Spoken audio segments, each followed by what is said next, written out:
This is an interesting question because I think to really kind of break this down, because it is super geeky.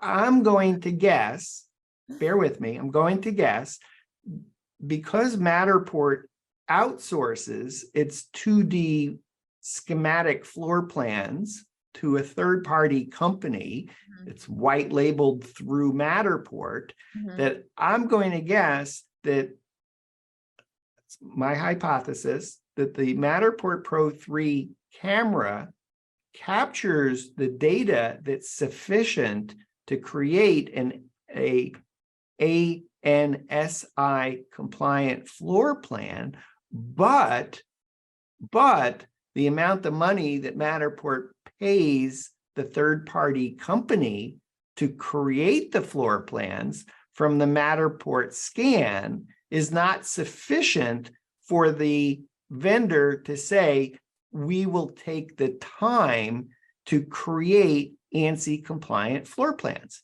I think that's an interesting hypothesis. As my hypothesis, in part because, again, super geeky, but I had a GIS manager reach out to me, whatever that is, and their problem was they were using Matterport to do a park system, and then they were having the Matterport floor plans created, and then they were trying to lay the floor plans over their existing floor plans, and what they were finding, there was this disconnect, and what they were finding was that the Matterport floor plans were much more stylized of a represent, I don't know how to say that, close but no cigar. Drawing not to scale. I think that drawing not to scale. Drawing not to scale. I think that really sums it up. I think that, there is a certain amount of a, you have to sort of take it with a grain of salt. And I think that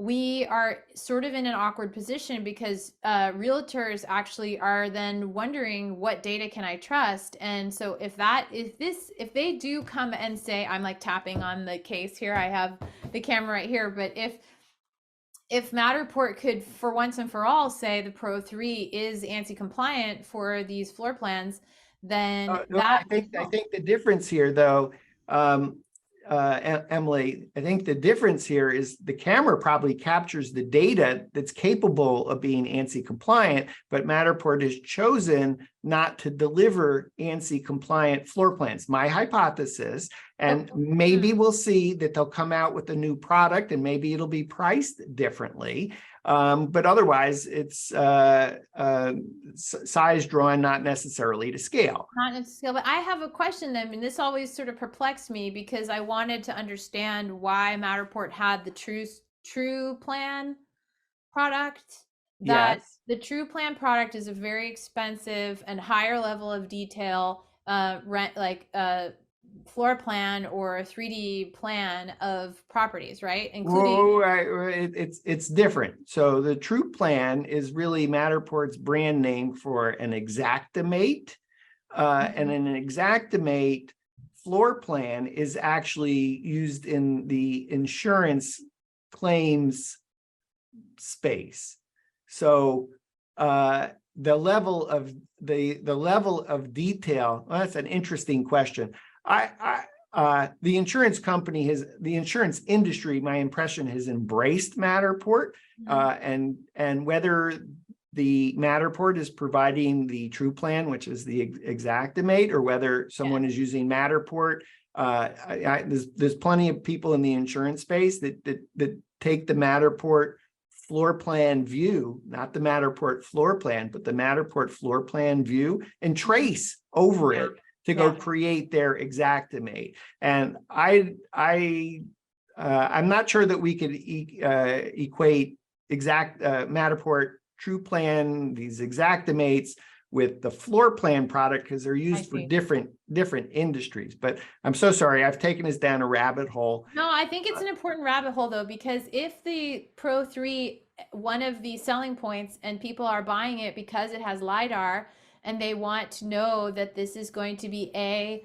scan or a mapping of a space where the errors and the the amount of tolerance of discrepancy and the size, you know, in the measurements of the space are going to be more, it will be a more accurate scan, and also that those sort of errors won't be then spreading throughout the model. Then you, from what I understand, the LiDAR will assist with that, because it is not going to be creating these same errors that infrared would create, and therefore sort of expand throughout the model and giving you something like 6 inches of being off by 6 to 8 inches. And so that matters when you're Yes, cutting but wood. if it is off, you could adjust for that in the drawings by taking some laser measurements with a laser measurer and say, okay, we need to true up this Yeah. model as we draw so that Mhm. it truly is at scale. I think we probably lost half our audience on that, Sorry, but guys. I would say that the Matterport Pro3 camera is going to be, it is more accurate than the Matterport Pro2 camera, including outdoors, but as a service provider, a Matterport service provider, careful what you promise Yes. a client. And I think you'd be way better off saying, what level of detail do you need? That would typically be an architect might ask that question. And for that matter, if you're working with an architect, you might say, hey, I'm happy to scan your office, provide you with the data, and you tell me if this example is sufficient for your needs. And that might open up a lot of business for outdoor elevations. It might open up other use cases, as built, all kinds of things.